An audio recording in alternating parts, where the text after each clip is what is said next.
예, 기도의 동력을 회복하라, 기도의 동력을 회복하라라는 제목으로 하나님 말씀 증거하도록 하겠습니다.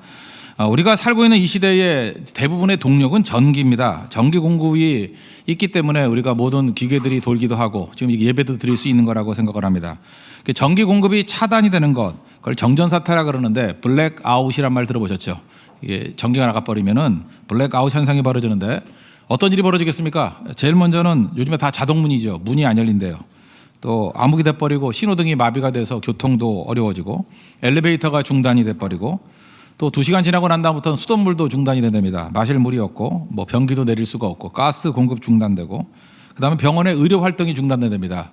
그러니까 중병 있는 분들 전기로 유지가 되잖아요. 다 끊어져 버린다는 것입니다. 물론 발전기가 돌긴 돌겠지만 오래 지속이 안 된답니다. 그리고 하루 정도 지나고 난 다음에 인터넷이 차단이 된대요. 아무리 배터리 갖고도 안 된답니다. 인터넷 안 돼버리면 뭐 마비가 돼버리겠죠. 거기서 끝나는 게 아닙니다. 범죄가 속출된답니다. 약탈과 방화 뭐 이런 것들이 나타나서 불 꺼진 것보다 더 두려운 것이 해치려는 사람들이 막 나타나기 시작한다는 거예요. 그러니까 동력 공급이 중단됐다 이 얘기는 한마디로 해서 아무것도 못한다, 마비된다, 한 걸음 더 나아가서 난장판이 된다, 그런 뜻이라는 것입니다. 영적으로도 마찬가지입니다. 영적도 이렇게 동력이 공급이 될 때 우리가 유지가 되는 것입니다. 영적 블랙아웃이 돼버리면 무력화돼 버리고 아무것도 못한다는 것입니다.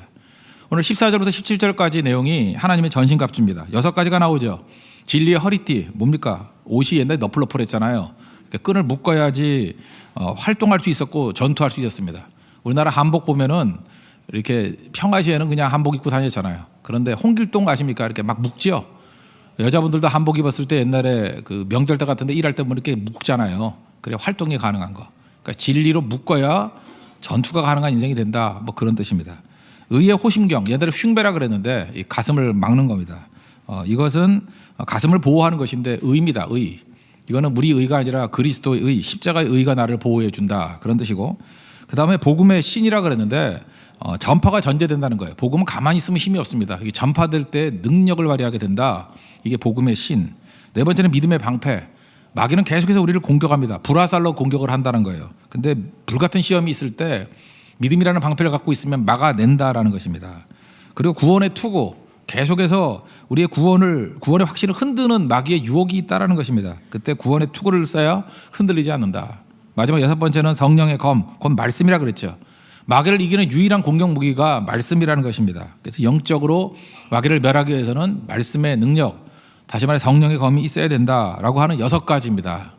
근데 이 6가지가 있다 할지라도 힘이 없으면은, 에너지가 공급이 되지 않으면 이걸 활용할 수가 없지 않겠습니까? 그래서 하나님의 전신갑주, 그 다음에 중요한 게 뭐냐 하면 이 영적 동력을 얻어야 된다는 거예요. 그 영적 동력이 무엇입니까? 그게 바로 기도라는 거예요. 18절을 보십시오. 모든 기도와 간구를 하되 항상 성령 안에서 기도하고 깨어있으라, 그런 얘기가 나오죠.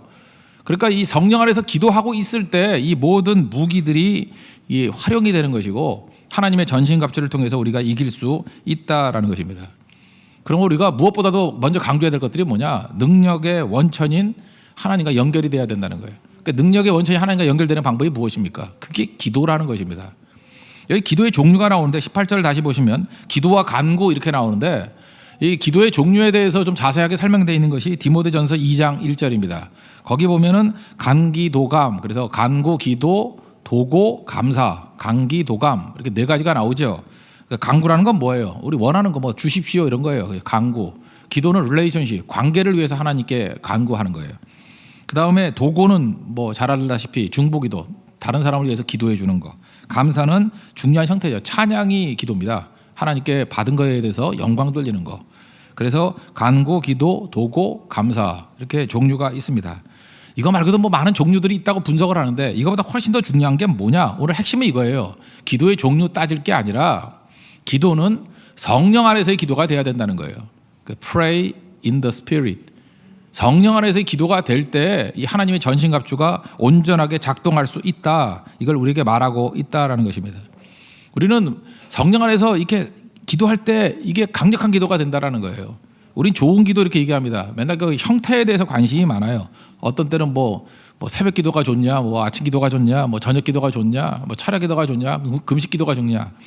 지금 성경은 그거에 대해 그렇게 큰 관심 갖는 것 같지 않아요. 또 기도의 강도에 대해서 얘기를 하죠. 뭐 강렬하게 기도해야 되냐, 뜨겁게 기도해야 되냐, 소리질러 기도해야 되느냐, 뭐 방언으로 기도해야 되느냐, 뭐 이런 거에 대해서 크게 관심 갖는 것 같지 않습니다. 우린 지금 지엽적인 거에 관심을 너무 많이 가져요. 성경이 갖는 관심은 딱 하나예요. 기도해야 되는데 pray in the spirit. 성령 안에서의 기도가 돼야 된다는 것입니다.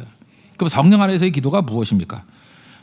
복음서에 보면 예수님께서 마태복음 6장 7절에서 이방인과 같이 중언부언하지 말라 그랬어요.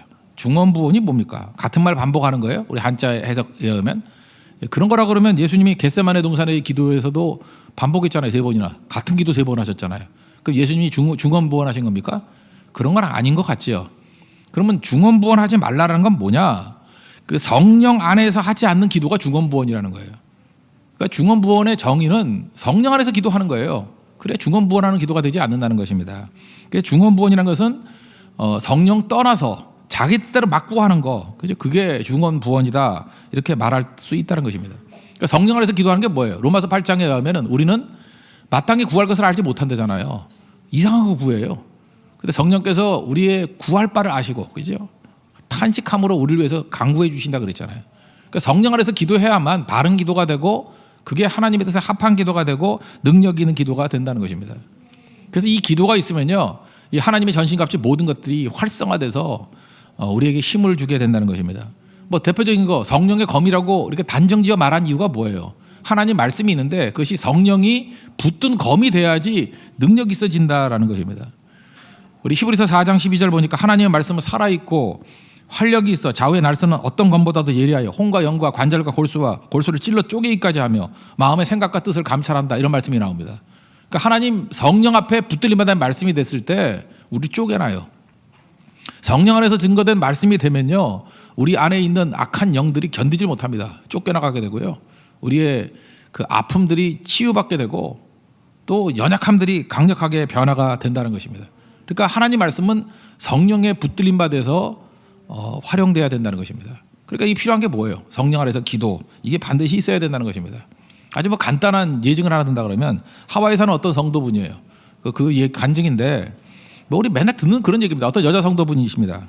근데 이분이 교회일도 많이 하고 되게 세련되신 분인데 그 감기 걸렸다고 생각했어요. 그래서 감기가 좀 오래가네. 그러다가 병원도 안 가다가 너무 안 떨어져가지고 병원에 갔더니 임파선 암 말기래입니다. 그렇게 될 수 있죠. 근데 처음에는 덤덤하다가 이제 항암 치료를 받는데 마음속에 두려움이 막 엄습해 오는 거예요. 두렵고 이러다가 죽는 거 아니야? 이러다가 끝나는 거 아니야? 죽음에 대한 공포가 오기 시작하니까 막 온 삶이 다 흔들리더라는 것입니다. 그래서 낙심하게 되고 좌절하게 되고 또 공포에 사로잡히게 되더라는 거예요. 사실 우리 성도들이 보통 때 믿음이 있다고 얘기를 하면서도 이렇게 어려움 한번 당해놓으면은 삶 전체가 다 흔들려 버릴 수 있죠. 이분이 그랬던 케이스였던 것 같아요. 근데 성령께서 그에게 말씀을 듣게 만드시는 거예요. 그 부활절 말씀이었답니다. 고린도전서 15장의 말씀을 가지고 목사님이 설교를 하시는데 그게 마음에 팍 와닿는 거예요. 고린도전서 15장 55절 보니까 사망아 너의 승리가 어디 있느냐, 사망아 너의 쏘는 것이 어디 있느냐. 그리고 57절에 선언하죠. 우리 주 예수 그리스도로 말미암아 우리에게 승리를 주시는 하나님께 감사하노니. 이 말씀을 듣고 자기 자신에 대해서 또 자기에게 이 마귀가 주는 이 두려움에 대해서 선언하기 시작했다는 거예요. 나는 예수 그리스도의 보혈로 이미 승리했다. 나는 이미 나았다. 그저 이 질병은 떠나갈지어다. 말씀의 확신으로 설지어다. 그러고 난 다음에 진짜 6개월 지나고 난 다음에 뭐 이분의 케이스입니다. 몸에 암세포가 다 사로잡 버렸대요. 낫게 되었답니다. 이걸로 끝난 게 아니고요. 그동안 안 믿던 남편이 믿게 되고 시댁 식구들 다 믿게 돼 버렸대요. 이게 성령께서 붙들고 일하시는 말씀의 능력이라고요. 뭐 이런 예증이 얼마나 많이 있습니까? 그냥 건성건성 기도하는 게 아니에요. 성령 안에서 기도가 이루어지게 되면 잘 보세요. 이렇게 기도할 마음이 생긴다니까요. 그리고 선언하게 된다니까요. 선포하게 된다니까요. 그래서 질병 고칠 정도가 아니라 그 삶의 과정 속에서 해결되지 못했던 문제까지도 다 해결되는 능력이 나타나게 된다는 것입니다. 이게 성령 안에서의 기도예요. 여러분 지금 이제까지 말씀도 많이 듣고 뭐 우리 훈련도 많이 받았잖아요. 근데 이게 활성화가 안 되는 이유가 뭐예요? 성령 안에서의 기도가 없기 때문에 그렇다니까요. 이게 블랙아웃 돼버리니까 장비는 너무너무 좋은데 움직이지를 못하는 거예요. 전원 공급이 안 되는 거예요. 근데 성령 안에서의 기도가 있으면 움직이기 시작하고 역사하기 시작하고 일하기 시작한다는 것입니다. 우리 많이 얘기했잖아요. God works. 언제 하나님이 일하셔요? When we pray. 우리가 기도할 때 하나님이 일하기 시작한다고. 하나님이 작동하기 시작하는 것들, 성령 안에서의 기도에서 이런 능력이 나타나게 된다는 것입니다. 그럼 좀 더 부연 설명하면 성령 안에서 기도해야 한다는 건 무슨 뜻이냐? 우리가 금주간에 계속 강조했던 건데 주어가 바뀌는 거예요. 주어가 바뀐다는 얘기가 뭐예요? 또 다른 말로 주인이 바뀌는 거라니까요. 우리가 예배 드립니다. 경배하는데 예배의 목적이 뭐예요?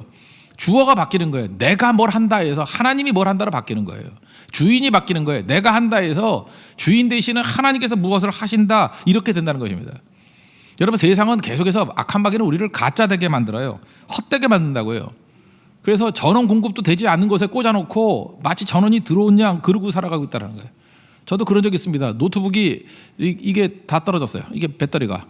그래서 꽂아놨거든요. 근데 전원을 우리 사모가 전기를 아낀다고 맨날 이렇게 스위치 올려야지 되는 거 있죠. 아, 그래 부셔버리고 싶어요 그거. 그죠? 꽂아서 분명히 충전이 된다고 생각하고 갔는데 중간에 보니까 충전이 안 된 거예요. 꺼놓은 거예요. 그 절약한다고, 절전한다고 꺼놓은 거. 근데 나는 분명히 전원이 공급된다고 생각하고 그래서 일 하나도 못했잖아요. 그죠? 그런 경우도 있다고요. 그러니까 마귀가 그렇게 만든다는 거예요. 전원도 아닌데 거기 꽂아놓고 믿게 만드는 거예요. 이게 힘이라고. 그게 뭡니까? 나예요, 나. 내가 나를 믿을 만합니까? 믿지도 못할 나를 믿고 살다가 전원 공급도 안 돼가지고 번아웃 되게 만들어버리는 거예요. 또 하나가 뭐예요? 나에 대한 실망이 있으면 그 다음에는 다른 사람의 눈이에요. 그러니까 다른 사람들 하는 대로 하나님께로부터 능력 받아가지고 하나님이 보여주신 비전으로 살아야 되는데 다른 사람 사는 대로 그냥 대충 사는 거예요. 그걸 뭐라 그러죠? 우리가 보통 심리학에서 이렇게 해야 돼요. 주어진 해답 갖고 사는 거예요. Given answer. 하나님이 주신 해답이 아니라 사회가 주는 해답이 있죠. Given answer. 이 사회가 주는 해답이 뭐예요? 뭐 대기업 가라, 뭐 이런 거 아니에요? 뭐 의사 되라, 뭐 좋은 차 사라, 뭐 강남에 집 사라, 뭐 건물주 되라, 뭐 이런 거 아니에요? 이게 기분 앤서라고요. 근데 이 기분 앤서가 이게 답이라는 보장이 있어요? 없죠. 그러니까 다른 사람들 따라하듯이 따라하다가 허무하게 끝나버리는 거예요. 그 얘기는 무슨 얘기예요? 이 사회가 답이 있다라는 거 아니에요. 이 대다수가 걸어가는 게 답이라는 거 아니에요. 답입니까 그게? 답 아니었죠. 답 망할 길 아니에요 그게. 그 넓은 길이고 멸망의 길 아닙니까? 근데 기분 앤서에 우리 인생을 걸고 산다고요. 나 믿지 않으면 사회가 주는 주어진 답. 그러니까 어리석은 거죠. 근데 성령 안에서 기도하면 어떤 일이 벌어져요? 성령께서 내 안에서 역사하시기 때문에 성령이 주시는 내 안에서의 그 보여주시는 게 있잖아요. 그래서 마지막 날에 우리 찬양도 있고 우리 사도행전에서 나오잖아요. 요엘서의 말씀 나오잖아요. 자녀들은 예언할 것이요, 청년들은 환상을 보고 아비들은 꿈을 꾸리라. 자기 안에서 뭐가 되는지를 안다라는 거죠. 하나님이 주시는 답이 있다라는 거죠. 예언하고 꿈꾸고 환상 본다는 게 뭐예요? 기분 햇소로 사는 게 아니라는 거죠. 성령 안에서 살아간다는 뜻 아닙니까? 이게 하나님 백성들의 모습이에요. 기껏 한다는 얘기가 꿈이 뭐냐 그랬더니 건물주 되는 거, 조물주부터 나오면 건물주 되는 거, 그게 꿈이래요.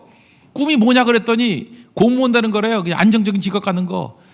10년만 지나도 다 바뀌는 얘기들인데 그게 기분 앤서예요.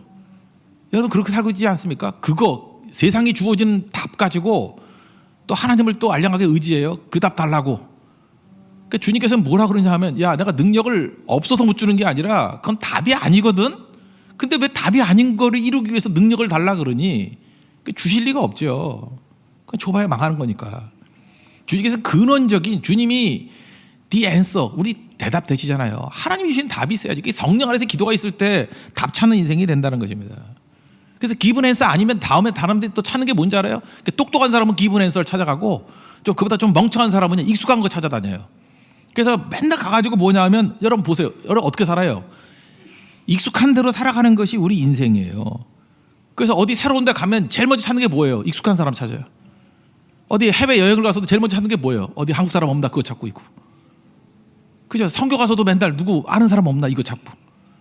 우리가 그렇게 살아요. 익숙한 것 찾고 익숙한 것을 따라 사는 거예요. 근데 성령께서는요, 익숙한 게 아니라 사명을 향해서 우리를 이끌어 가신다니까요.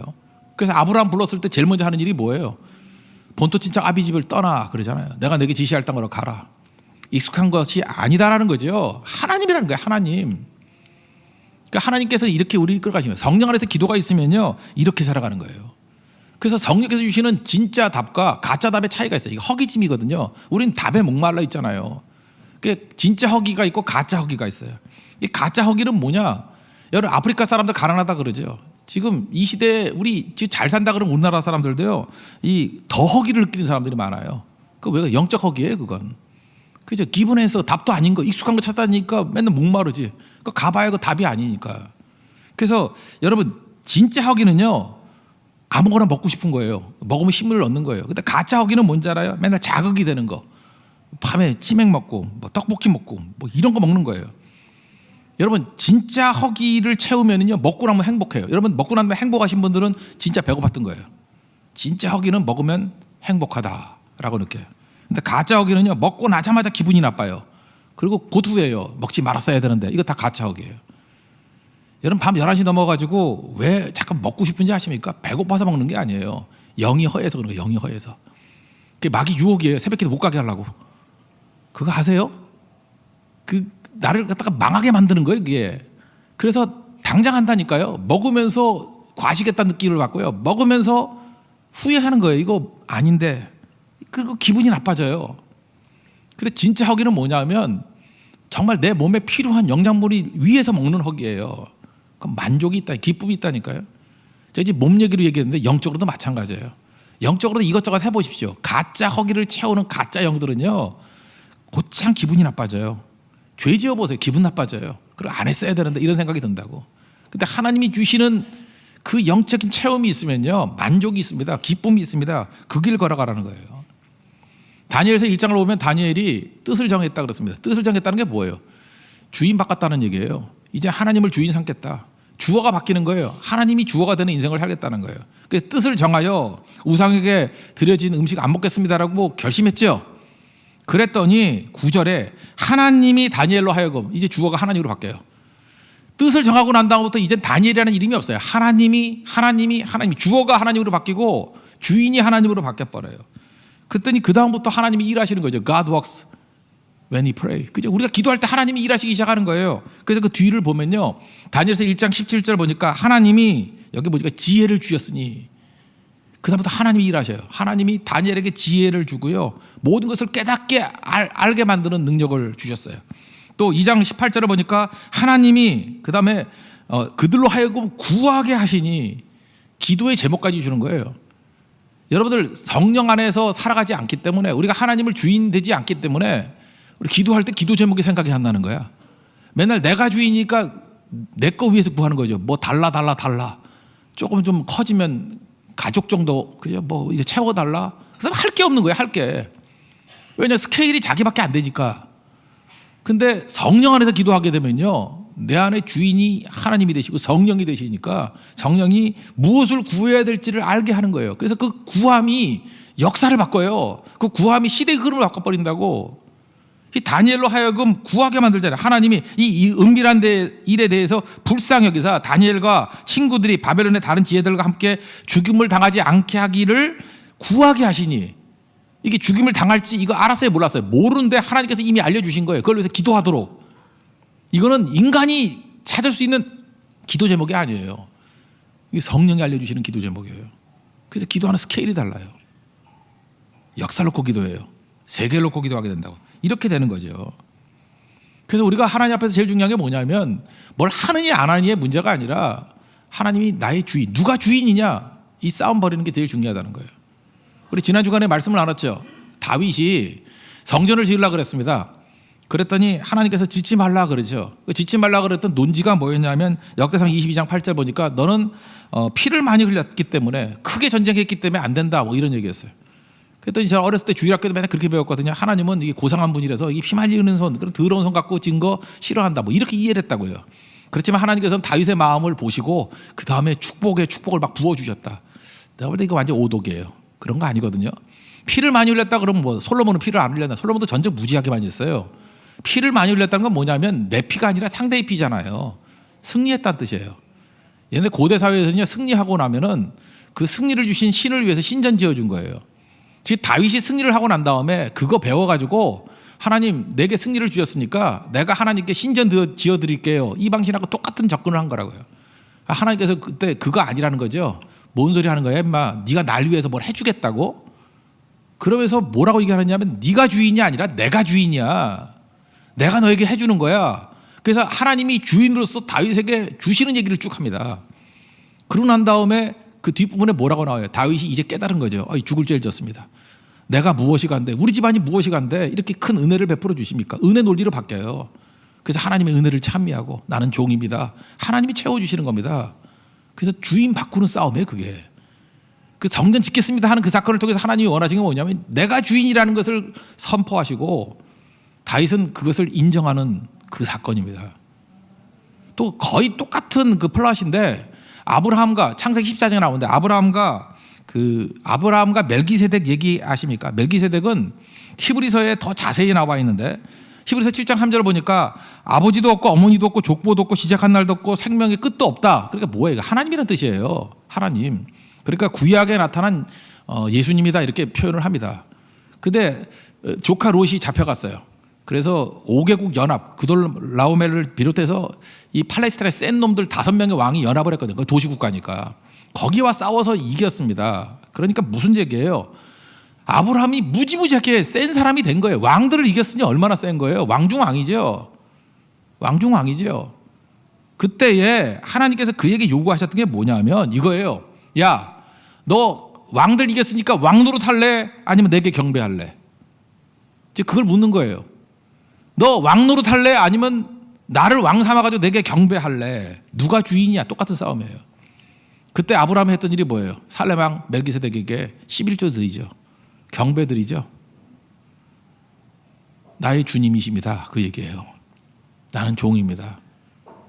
여러분 항상 지금 별 승리를 맛본 분이 많이 안 계셔서 그렇지 지금이야 뭐 아무것도 없고 쪼들리니까 뭐 주님밖에 없습니다 이러죠. 이제 잘 나갈 때 한번 보세요. 이제 잘 나갈 때가 문제라고요. 돈도 좀 벌고 지위도 올라가고 그때 똑같은 질문을 하신다고요. 누가 주인이니? 그때 이제 거들먹거리면서 뭐 교회 지어 드릴까요? 뭐 이런 사람들이 있어요. 우리 교회도 가끔 연락 와요. 뭐 요즘 어려우시지 않으세요? 뭐 교회를 지어 드릴까요? 끊어버리죠. 그죠? 뭘 지어줘? 지어주긴. 더 대답도 하기 싫어요. 대답도. 그죠? 우리가 뭐 해드리는 거 아니에요. 그죠? 하나님이 주인 되신다고요. 우리는 섬기는 거죠. 종 되는 거죠. 그러니까 내가 주인이기 때문에 내가 주인. 사울왕에서 이게 나온 거죠. 사울왕은요, 그의 삶은 전부 다가 to show up.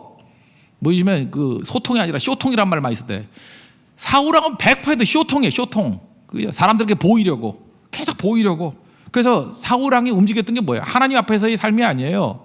자기가 주인이고 자기가 주인을 유지하기 위해서 백성들의 시선이 중요한 거예요. 그래서 백성들이 뭐 민심이 떠나갈 듯 하면 백성들 다독이는 일들을 하고요. 오로지 백성, 사람들의 민심, 사람들의 생각이 어떤가 그거예요. 자기가 그 제사 드리잖아요. 멋대로 제사 드리고 또 죽이라는 거 다 안 죽이고 그러잖아요.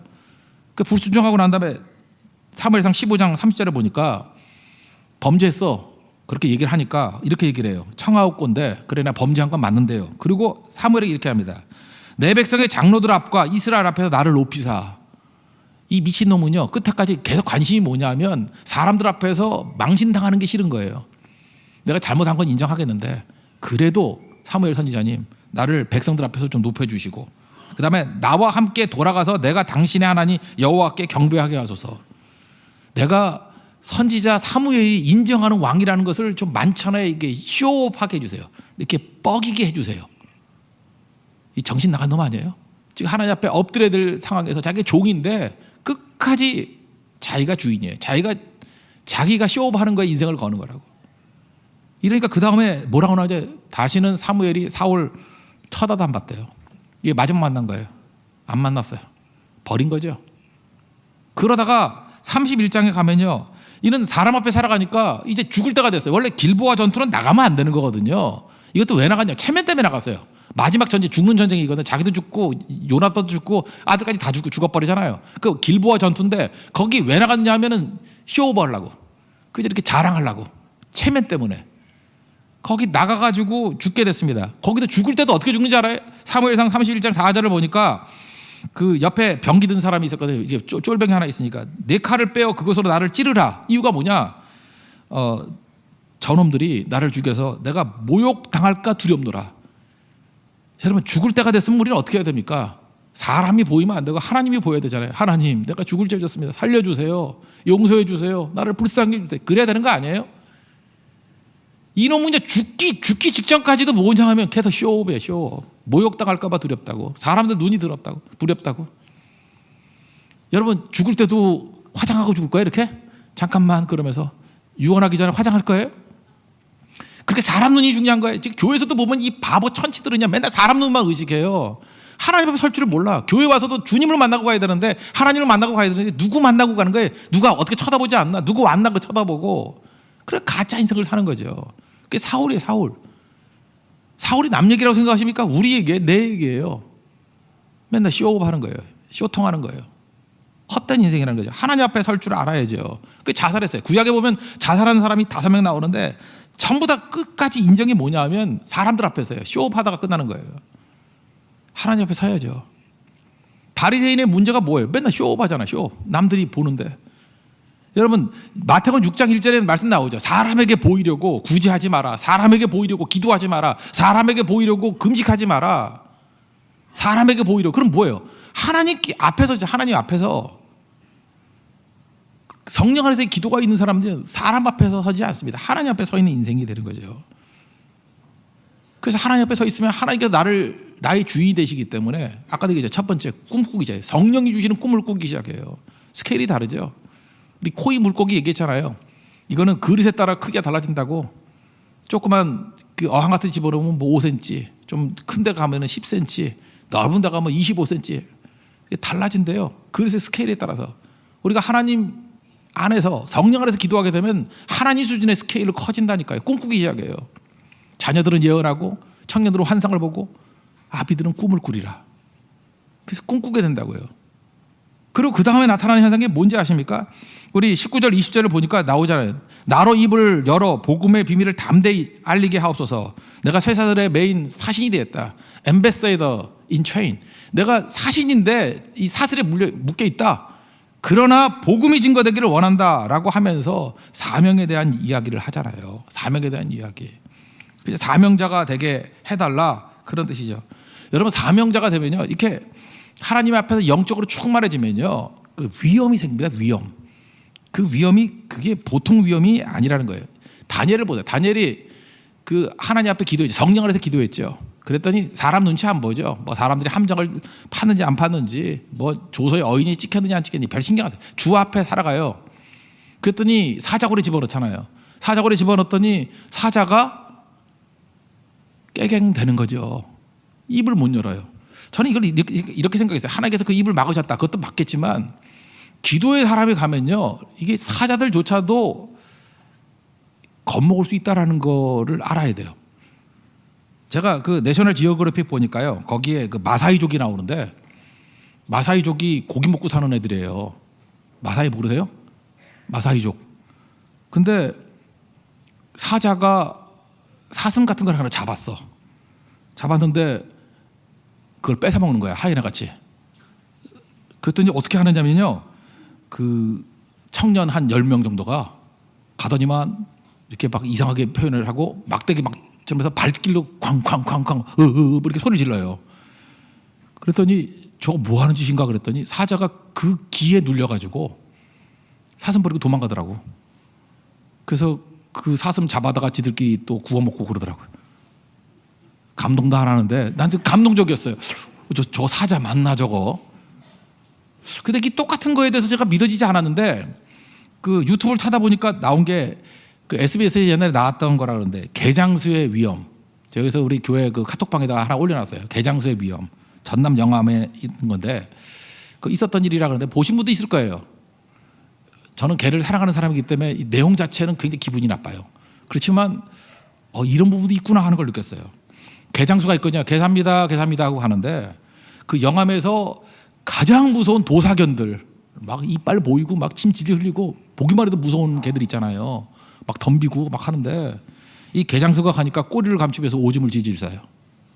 근데 실험을 해보니까 딴 사람들 가면은 막 덤빌라 그러는데 이 사람만 가면은 기가 죽어버리는 거예요. 저는 그걸 보면서 마사이족 이야기, 또 개장수의 위험, 이걸 보면서 느꼈던 게 뭐냐, 하나님의 사람은요, 악한 마귀가 알게 모르게 그 위험 앞에 굴복하게 된다는 거예요. 그 예수님 가니까 그 귀신들이 소리 지면서 나오잖아요. 그죠? 우리를 뭐 죽이러 왔습니까? 괴롭히러 오셨습니까? 하면서 부들부들 떨잖아요. 그 오줌 싸는 거 모르세요? 귀신이 오줌 싸는 거? 그런 일들이 벌어지게 된다는 거예요. 그래서 성령 안에서 기도하게 되면 이런 영광의 능력이 있다는 것이에요. 위엄이 있다는 거예요. 여러분 그 세상 사람들이 그걸 이제 기라 그러는데 여러분 기 중에서 가장 강한 기가 뭔지 아십니까? 평강의 기예요. 그 개장수의 위험에도 나오더라고요. 그게 우락부락하게 생긴 사람이 아무리 쳐다봐도 안 되는 이유가 뭐냐 하면 약간의 일말의 불안감이 있기 때문에 그렇대요. 근데 개장수는 평안하대요. 평안하게 이렇게 째려본대요. 이렇게 보면은 그러니까 우리는 그게 안 되는 거예요. 그러니까 개가 물지 우리를. 완전 평안을 누리게 되면요. 사자굴에서도 평강을 잃지 않는 다니엘, 나는 그거라 생각해. 이게 다니엘의 위엄이에요.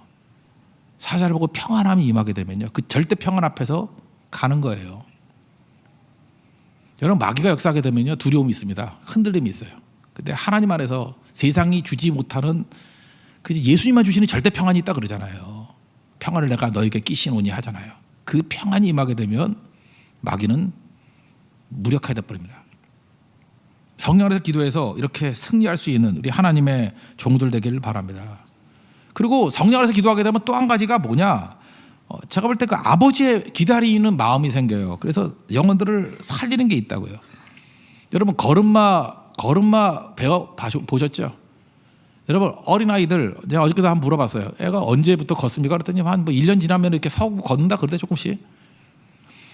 걸음마 하는 아이가 몇 번 넘어진다고 생각하십니까? 3만 번 넘어진대요. 3만 번. 근데 어떤 아이가 한 1000번 넘어졌어. 그러고 난 다음에 아이고 진짜 나는 못 걷는 인생이야. 나는 다시는 안 걸어. 그래서 평생 안전벨기로 기어만 다닌다 그러면 얼마나 가슴이 아프겠어요. 근데 애가 1000번 넘어져도 또 넘어질 거예요. 근데 우리 부모는 뭘 믿어요? 얘는 반드시 걷는다는 거죠. 걷게 돼 있습니다. 걸음마 배우는 걸 통해서 알 수 있는 거잖아요. 성령 안에서 기도하는 사람은요, 사람들에서 실망하지 않습니다. 걸음마와 똑같아요. 기다리는 거예요. 목양을 하다 보면 제일 중요한 게 뭐냐면 성도들 얘기해도 또 안 들어요. 또 얘기해도 안 듣고 넘어져요. 그래도 기다리는 거예요. 그래서 나중에는 걷고 뛰게 만드는 거예요. 그 그릇이 언제 생기냐? 성령 안에서 기도하는 사람만 생기는 거예요. 기다림. 성령 안에 있지 않은 사람들의 특징이 뭔지 알아요? 요즘 이 사회가 뭐라 그러는지 알아요? 3 스트라이크 아웃제. 뭐 3번 뭐 잘못하면 그냥 끝내버려. 요즘에는 뭐 더 심해져 가지고 1벌 100개 1 스트라이크 아웃제. 한 번 걸리면 다 죽어. 그 말한 사람이 요즘에 잘못 저지르고 있더라고. 만약에 1 스트라이크 아웃으로 죽는다 그러면 그놈부터 죽여야 돼요. 3 스트라이크 아웃으로 죽어야 된다면 여기서 살아남을 사람이 누가 있어요? 3 스트라이크가 뭐예요? 100 스트라이크 아웃이라 그래도 여러분 가운데 한 2명 빼놓고 다 죽어 있을걸? 우리는요 끝없이 용서받는 종들이에요. 그래서 하나님 앞에 서게 되고 여기까지 오게 된 거라고요.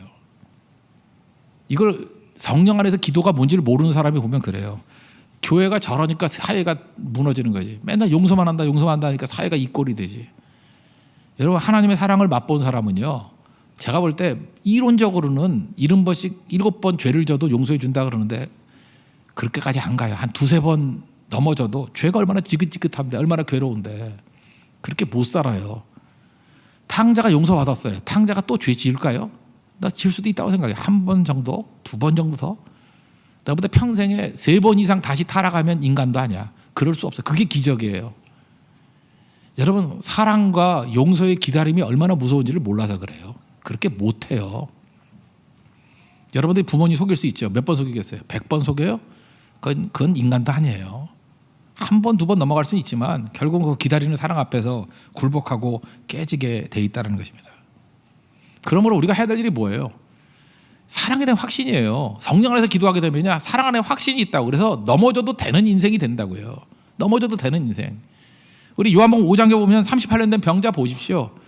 내가 너에게 낫고자 하느냐, 네가 낫고자 하느냐 그러면 얘 낫고자 합니다. 그러면 될 것 같고, 이 아줌마는요 38년 동안 병자가 말도 많아요. 말도 뭐 주여 물이 움직일 때 나를 넣어주는 사람이 없고 저놈이 새치기 해요. 뭐 이런 소리예요. 예수님 지금 뭘 물었어요? 낫고자 하느냐 그러면 짧게 대답해야 돼요. 예, 낫고자 합니다. 그러면 될 것 같고, 우린 믿음이 없으니까 성령 안에서 기도가 없으니까 맨날 헛소리 하는 거예요. 왜 불안하다는 거예요? 불안하다는 거. 하늘로부터 이 음성이 들어야 됩니다. 넌 내 사랑하는 아들이요, 내 기뻐하는 자라. 이 자녀에 대한 확신이에요. 그럼 넘어져도 되거든요. 그럼 걸음마가 가능해요. 그럼 일어섭니다. 그게 성령 안에서의 기도가 있는 백성이에요. 그래서 이런 사람들은요, 시도가 가능하기 때문에 야생미가 있어요. 그 예수 믿는 사람들은 예수 제대로 믿어봐요. 장가 금방 가요. 야생미가 있어요. 야생미가. 느끼하지 않아요. 그리고 싱그러워요. 싱싱하고 청량미. 콜라보다 시원해. 막 시원해요. 막. 근데 예수 잘못 믿어놓으면요, 성령 안에서 기도가 없이 그냥 이렇게 율법적으로 믿으면 느끼해요. 그리고 하는 짓이 맨날 분하다 뭐 이런 거, 분을 못 버리고 상처, 노하고 죽여라 맨날 그 짓만 해요. 그게 느끼해요. 근데 성령 안에서 기도가 있으면요, 아까도 얘기했잖아요, 꿈꾼다니까요. 자녀들이 예언하고 청년들이 환상을 보고 아비들이 꿈을 꾸리라. 그리고 위험이 있어요. 개장소의 위험이, 다니엘의 위험이 있다고. 악한 마귀들이 깨갱하고 가요. 그리고 기다림을 통해서 살려내요, 사람들을. 이게 성령 안에서 기도가 있는 백성이에요. 바울이 얘기합니다. 이런 인생 살라는 거예요. 이게 성도의 마땅한 바다. 여러분, 하나님 전시갑주로 이런 승리를 맛볼 수 있는 믿음의 종되기를 축원합니다. 모두 자리에서 일어나겠습니다. 마지막 날에 찬양하겠습니다.